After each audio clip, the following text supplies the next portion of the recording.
My parents took legal action against me for cutting contact and tried to force me back into their chaos. Their manipulation led to a legal battle. I got my friend's sister pregnant, but she fabricated the whole thing. My parents cast me out, but now that they know the truth, they're begging for reconciliation. So here's the deal. I need to get this burden off my chest because my existence turned into complete mayhem about a year ago. Let me start from the beginning because trust me, this is one of those tales where you just think, seriously, what on earth? I never thought I'd be here sharing this on Reddit. But I guess that's what happens when your family loses their minds and you're left wondering how everything spiraled out of control. My friend Dave has a sister named Jenny. They've both been fixtures in my life for years. Nothing extraordinary about that, right? We all grew up in the same neighborhood and would hang out occasionally.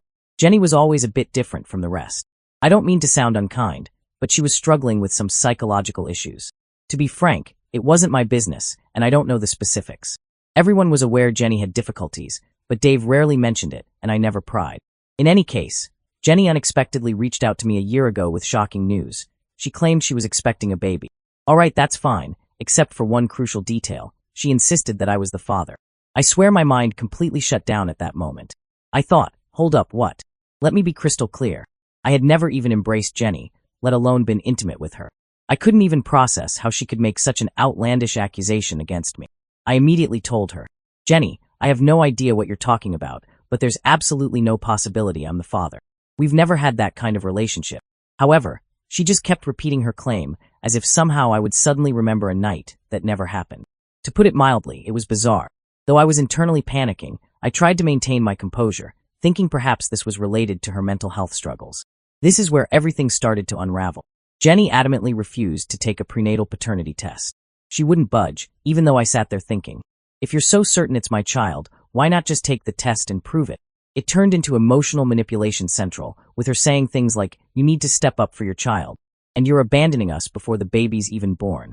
I made it absolutely clear that without a test, I wouldn't sign anything.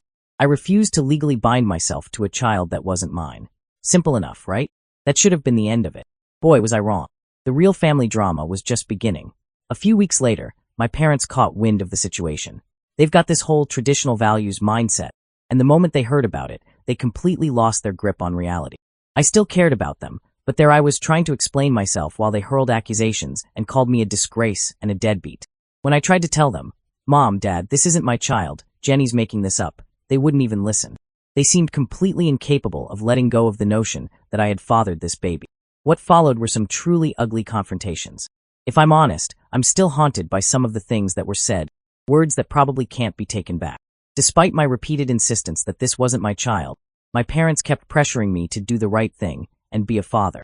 They didn't care about the facts. In their minds, I was already guilty. They said they couldn't believe I would deny my own child and that they hadn't raised me to be irresponsible. What makes this situation even more absurd is that I wasn't even in the same state when Jenny supposedly became pregnant. Yes, she allegedly conceived while spending an entire month at a friend's residence. When I pointed this out to my parents, they just brushed it off. People make mistakes, they said. Yes, but this wasn't just some minor error. This was a serious allegation that could destroy my entire life. By this point, Jenny was about 6 months into her pregnancy. The entire family had turned against me. Every phone call, text message, and family gathering revolved around the idea that I needed to grow up and take responsibility for this child. I was losing my mind. It felt like being trapped in some bizarre nightmare where nothing I said or did was taken seriously. Thank goodness most of my friends supported me, though even a few of them started having doubts, saying things like, "Are you absolutely sure, man? Maybe you just don't remember something." Finally, my parents delivered their ultimatum. They were going to cut me out of their lives, disown me, and throw me away if I didn't step up and act like a father. I initially thought they were bluffing, but they made it crystal clear that I would no longer be welcome in the family if I didn't comply. And true to their word, they disowned me when I refused to give in. That hurt more than I can express. I was angry, confused, and just devastated. They chose to believe someone else over their own child, the very person they raised and were supposed to support. I was cast out by my own family, like I didn't even exist. It was brutal. After the baby was born, things took an even stranger turn.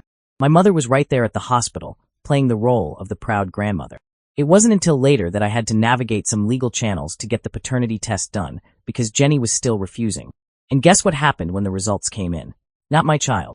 There was zero possibility I could be the father. I felt a simultaneous wave of relief and fury when I held that paper in my hands. Finally, they'll see the truth. They'll realize they were wrong, and everything will go back to normal. That's what I thought when I sent my parents the results. Instead, they started flooding my phone with pleas for forgiveness, offers of money, and attempts to make amends. My father even mailed me several $100s. Here's the thing, I kept the money. Yes, I did. After everything they put me through, I felt they owed me that much. But forgive them? No. I made it clear I wouldn't expose myself to that kind of betrayal again. If they were willing to disown me over something like this. I understand, I truly do. While most of my friends supported me, others, along with my therapist, started saying things like, maybe you should give them another chance. They're your parents after all. But how can you simply forgive someone who is ready to throw you away so easily? When someone chooses to believe a lie about their own child, how can you ever trust them again?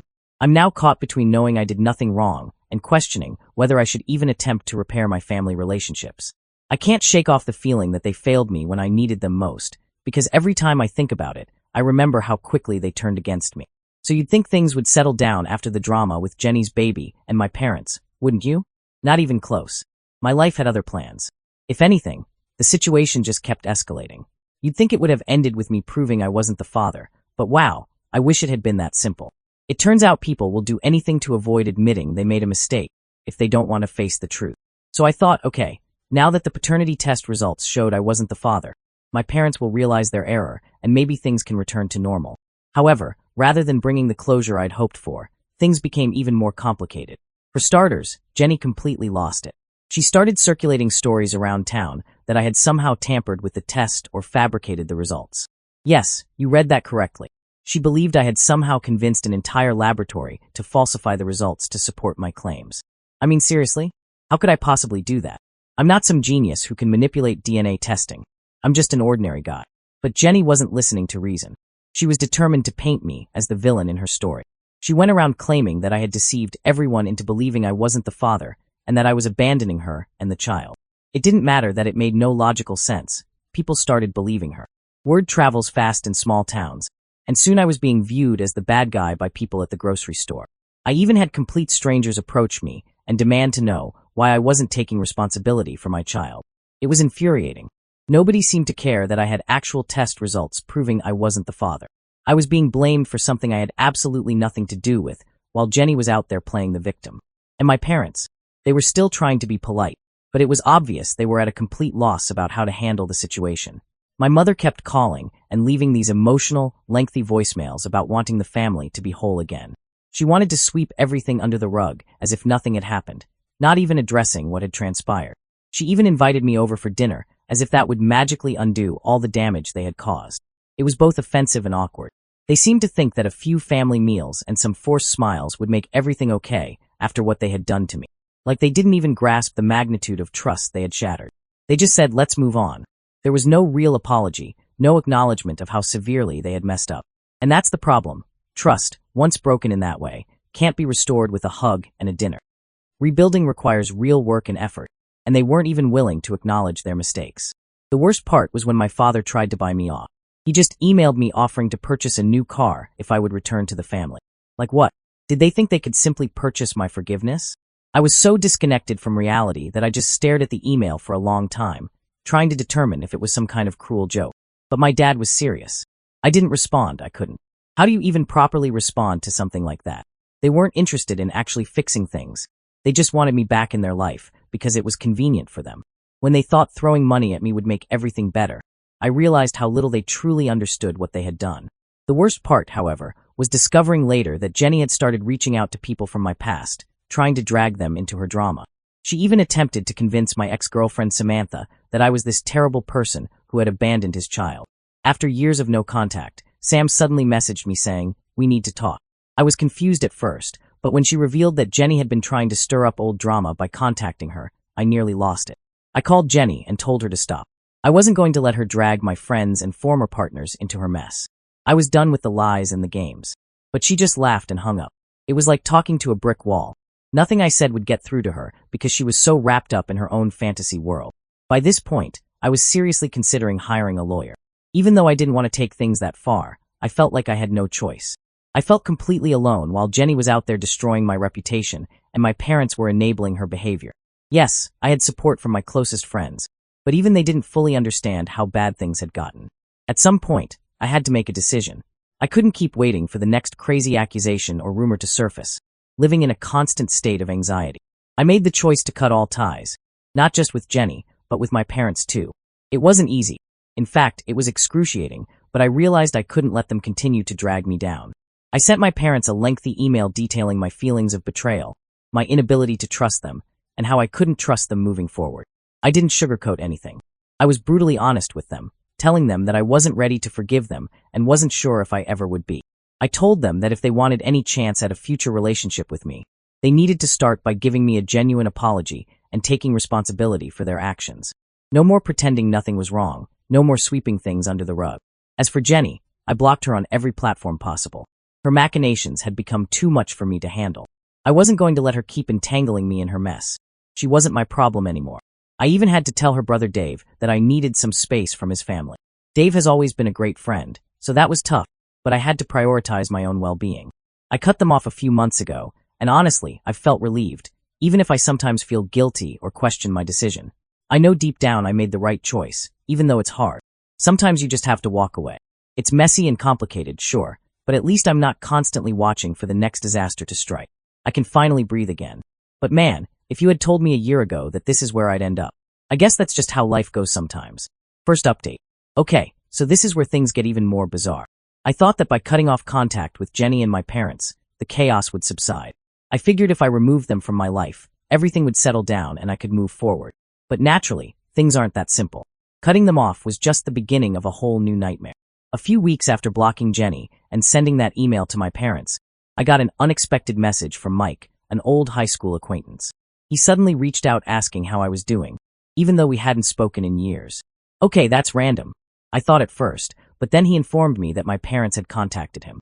Mike and I weren't even that close back then, so why would my parents reach out to him? That was a major red flag. It turns out they had been trying to get others to speak to me on their behalf. I'm talking about old friends, distant relatives, and even people I barely knew. They were telling everyone they were worried about me and that I was in a bad place. They seemed to be trying to paint me as the unstable one. What's worse, they were presenting the whole situation as if I should be the one apologizing for cutting them off. Mike was cool about it. He wanted to warn me because he sensed something wasn't right. But it went beyond that. Over the next few days, I started getting messages from all sorts of people. Some I'd only met a handful of times, others I hadn't talked to in years. It was insane. They were all saying the same things. Your parents are really concerned about you, or you should give them another chance. Somehow, they had convinced everyone that I was the villain in this story, that I had lost my mind and needed to make amends. I couldn't believe it. Here I was just trying to move on with my life, while my parents were running a full-blown PR campaign to paint me as the bad guy. I felt like I was in some bizarre alternate reality where nothing made sense. I tried to stay away from the drama as much as possible, but it kept finding its way back to me. When they contacted my workplace, that was the final straw. Yes, you heard that right. My parents actually called my job. I don't even know how they got the number, but they managed to track down my boss's contact information and called the office to tell him they were worried about my well-being. How mortifying was that? One day my boss called me into his office with this serious expression and asked me how things were at home. I was stunned at first. I mean, what do you even say when your boss asks if your parents think you've lost your mind? Thankfully, he was very understanding when I explained the whole situation, though he expressed regret for having to bring it up. But the damage was done. My own parents were now trying to interfere with my career. That's when I knew I had no choice but to get a restraining order against them. I went to a lawyer and started the process. Even though I didn't want to take things this far, I felt like I had no other option. They were interfering with my friends, my career, and my mental health. I had to protect myself, even if it meant legally cutting them off. The process was long and intense, lots of paperwork and court dates, lots of stress. But I also felt this strange sense of relief. I felt like I was finally taking control of the situation. I wasn't going to let them dominate every aspect of my life anymore. No more letting them control the narrative. Naturally, all hell broke loose when they found out about the restraining order. My mother sent me this long, guilt-ridden email about how she never thought her own son would do something like this, and how family should always stick together. She claimed I was the source of all the pain, and that I was destroying the family. Classic manipulation. I didn't take the bait. It got worse before it got better, though. I wish I could say that was the end of it. One day I came home from work to find my car had been vandalized. Someone had keyed the word liar into the side. I had no concrete proof it was my parents, but really, who else could it be? I hadn't told anyone about the restraining order, except a few close friends. The only people with a motive to do something like this were my parents. They had to lash out somehow since it seemed they were losing control. I reported it to the police, but nothing ever came of it. Just another reminder that sometimes the people who should love you the most can become your worst enemies, even when you try to do things the right way. After that, I started parking my car at a friend's house just to be safe, in case they tried something similar. I even installed security cameras around my apartment. I felt like I was constantly on edge, waiting for something to happen. But eventually, things started to settle down. After the restraining order was granted, my parents were legally prohibited from contacting me or coming near my home or workplace. It felt like a massive weight had been lifted from my shoulders. For the first time in what felt like forever, I could breathe. Even months later, I'm still finding my footing.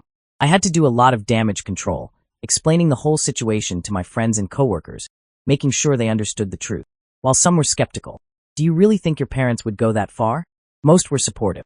You know, it's hard for people to believe parents would do something like this unless they've experienced it themselves. But you'd be surprised how far some people will go when they feel like they're losing control. Looking back, I never imagined things would get this bad. It's amazing how quickly a family can turn against you if you don't play by their rules. But all of this has taught me one crucial lesson. You can't let anyone, not even your family, dictate how you live your life. Sometimes you have to make the hard choice to walk away, even if it hurts. I have no idea what the future holds for me and my parents. Maybe they'll eventually come to their senses and offer a genuine apology. Maybe they won't. Either way, I'm done letting them rule my life. I'm not looking back. I have my own path to follow. Second update. Okay, so this is when things take an even more twisted turn. I thought things would finally calm down after I got the restraining order and started trying to rebuild my life. But unexpectedly, life had other plans. My parents found a new way to torment me, just when I was starting to feel like I could breathe again. It wasn't direct contact this time. It wasn't sending emails or vandalizing my car. No, this was messed up on a completely different level. I'm sitting at home one day, minding my own business, when I receive a letter in the mail. Nothing unusual about that, right? Except this letter came from a lawyer. I initially thought it had something to do with the restraining order, maybe some final paperwork or something. But no, they were suing me. For what, you ask? Emotional distress. My own parents were actually suing me, claiming they deserved compensation because my actions had severely damaged their mental well-being. They went so far as to say that I had isolated them from the rest of the family, which was absurd because they were the ones who had isolated me, not the other way around. For a good 5 minutes, I just sat there staring at the letter, trying to process what I was reading. I mean, who does that? Who sues their own child because they're upset about being cut off? I was caught between being absolutely terrified and wanting to laugh at how absurd it all was. This wasn't just family drama anymore. This was legal now, and it was about to get really ugly. I immediately called my attorney. This was way too much for me to handle alone. She was as shocked as I was. She'd seen plenty of nasty family disputes, but suing your own child for emotional distress? Even for her, that was a new one. We went through the details of the lawsuit, and even though most of it was clearly bogus, we couldn't ignore it since they were serious. I had to defend myself. The weeks that followed were filled with stress, phone calls, and meetings. I had to gather all sorts of evidence, the paternity test results, the restraining order documentation, records of all the harassment I'd been experiencing. It felt surreal that it had come to this, even though my lawyer was confident we could win. When I refused to let my parents control me anymore, they tried to drag me through the mud in court. The problem is, they went beyond just the lawsuit. Unfortunately, they had to take it further. In an attempt to turn other family members against me, they started reaching out to them. I began receiving messages from relatives I hadn't spoken to in years, aunts, uncles, cousins. They were all saying the same thing. Why can't you just make peace with your parents? You're being selfish. They seemed to have been brainwashed into believing that I was the villain in this whole situation. I was furious about the whole thing, not just at my parents, but at how easily they seemed to be able to twist the narrative and paint me as the bad guy no matter what I did or how hard I tried to defend myself. I mean, how do you explain to someone who's only hearing one side of the story that your parents are suing you for emotional distress because you set boundaries? I eventually had to cut off even more people because of it. I unfriended people on social media, blocked family members, and basically severed any connections to that part of my life. Not because I didn't care about them. I did. I did it because I was exhausted from constantly having to defend my choices to people who had already made up their minds. The court date finally arrived. I showed up with my attorney, prepared for whatever they might throw at me. And let me tell you, it was a circus. My parents had this whole sob story prepared about how they had always supported me, how they had tried to help me through difficult times, and how I had cruelly cut them off without cause. It was pretty amazing how they portrayed themselves as the victims in all of this, considering they were the ones who had initially disowned me. But it didn't fly with my lawyer. She methodically took apart their claims, presenting the judge with all the evidence of their harassment, including the paternity test results and the restraining order documentation. By the end of it, you could tell the court wasn't buying their story. And it was brutal. The judge ruled in my favor, of course. The lawsuit was obviously dismissed, and my parents were ordered to pay my legal fees. It was a small victory, I suppose, but it didn't feel like winning. Even though I had won the case, there was still so much aftermath to deal with. It felt like I had just emerged from a nightmare. After the case, my parents made one final attempt to get back into my life. They wrote me this long, supposedly heartfelt letter expressing their regret for everything, their desire to make things right, and how they couldn't bear the thought of losing me. To be honest, I didn't even respond. It was the same old guilt-tripping nonsense they'd been doing from the beginning. A person can only take so much before they have to walk away permanently. Yes, it hurts. No matter how terrible things get, it's never easy to cut off your family. But sometimes it's necessary for your own mental health. No matter how much they claim to love me, I couldn't let them continue to entangle me in their toxic version of love. That's where I am now. I'm moving forward. The restraining order is still in effect, and the lawsuit is behind me. It hasn't been easy, but I'm learning to live without the drama and the constant anxiety about when the next disaster will strike. For the first time in a long time, it feels pretty damn good to feel like I have control over my own life. I have no idea what the future might bring. Maybe things will change someday. Maybe they won't. But for now, I'm focusing on taking care of myself and rebuilding the parts of my life that they tried to destroy. It's taken a while, but I'm finally starting to see the light at the end of the tunnel. Third update. Okay, so if you've been following along, you'd think that the restraining order and the legal battle would put an end to the chaos. But no, my family managed to deliver one final surprise. To be honest, this one made me shake my head because I didn't think they could sink any lower. But here we are. Things had finally started to settle down a few months after the court ruled in my favor. For the first time in what felt like forever, I was able to focus on starting over after cutting ties with everyone who was causing me stress.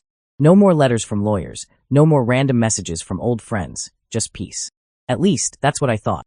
I ran into my cousin Melissa one day while doing routine errands like grocery shopping. Now, Melissa and I hadn't talked much throughout all this drama. We were never particularly close as kids, but we always got along well enough. When I spotted her, I decided to say hello. We ended up chatting for a while, and at first, it was just your typical conversation, catching up on work, life, that sort of thing. Then she suddenly interrupts me, saying, "Hey, did you hear what your parents are planning?" I felt my blood run cold. Planning? I asked, feeling that old familiar pit in my stomach. Melissa sighed and continued, though she seemed a bit uncomfortable, like she wasn't sure if she should even be telling me this. Yeah, there's going to be this big family reunion next month. Apparently, they've been telling everyone they're hoping you and them can reconcile. I couldn't believe what I was hearing. They were actually planning an ambush reunion to try to force me back into the family. When I asked for more details, Melissa revealed they were inviting everyone. Distant relatives, family friends, people I hadn't seen in years. What's the kicker? They had been pretending I knew about the whole thing, telling everyone that I would be there. I was furious. They had set me up to be the villain if I didn't show up, even though I hadn't agreed to anything.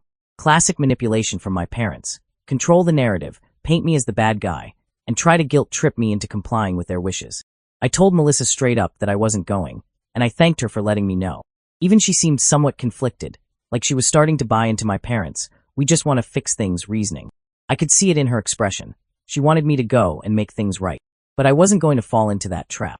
That evening, I went home and thought long and hard about it. I felt like I needed to say something. Even though I knew I wouldn't be attending the reunion, I couldn't just ignore this. The next morning, I decided to send my parents a final email laying everything out. I sat down and wrote them an email. It was brief but direct.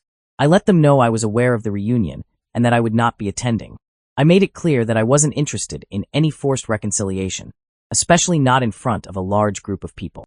I told them that if they were serious about making things right, they needed to start by respecting my boundaries first, and there was nothing else to discuss until they could do that. To be honest, I didn't need or expect a response. This was just the last time I needed to set the record straight. But of course, my parents couldn't leave it alone. A few days later, my dad called and left this long, rambling voicemail about how I was destroying the family and how this reunion was supposed to be a fresh start for everyone. I didn't respond. He even tried to guilt-trip me by saying, "Your grandparents would be so disappointed in how you're handling this." That voicemail really got to me. Not because I believed it, but because it reminded me of all the times my parents had manipulated me and used guilt to get what they wanted. They would use any tactic they could to make me feel like I was the problem, even if it meant bringing up my grandparents, who, by the way, had always been there for me. They couldn't acknowledge that maybe, just maybe, they were the ones who needed to take a hard look at themselves. I left the voicemail unanswered. What was the point? I wasn't going to let them drag me back into their drama after I'd made myself clear. But it kept nagging at me for days afterward. I kept questioning if I was just being stubborn by refusing to make peace. And I kept thinking about the reunion and all the family members who would be there. I wondered how many of them were getting my parents' twisted version of events, and how many actually understood the whole story. In the aftermath of the reunion, I never heard directly from my parents again. I saw pictures on Facebook of happy smiles, family embraces, and all that. My parents were grinning and acting like nothing had ever happened, like they hadn't just spent the last year trying to destroy my life. It was strange seeing them pretend everything was perfect, but I guess they were always good at keeping up appearances. When I saw Melissa again a few weeks later, she told me the reunion had been awkward. Apparently, a lot of people had been expecting me to show up, and there were some uncomfortable conversations when I didn't. According to Melissa, my parents' attempts to explain my absence didn't go over well. Some family members actually started questioning why I wasn't there and why my parents hadn't been more honest about the whole thing. I guess not everyone bought their story after all. And that's where things stand now. Even though I've managed to put the drama behind me, I know it's always there, lurking just beneath the surface. I've accepted that my parents are unlikely to ever acknowledge their mistakes. I can't change them, but I can protect myself, continue to live my life independently of them, and focus on the people who truly care about me. It's been a long journey, and I'll admit there are still moments when it hurts. It's hard to cut off family, and sometimes I question whether I made the right choice. But I know in my heart that I had to do it. They kept trying to pull me back into a toxic cycle, but I had to choose me, my future, and my mental health. That's the end of this crazy journey. Things may change in the future, or they may not. Either way, I'm done letting my family dictate how I live. For the first time in a long time, I'm following my own path on my own terms.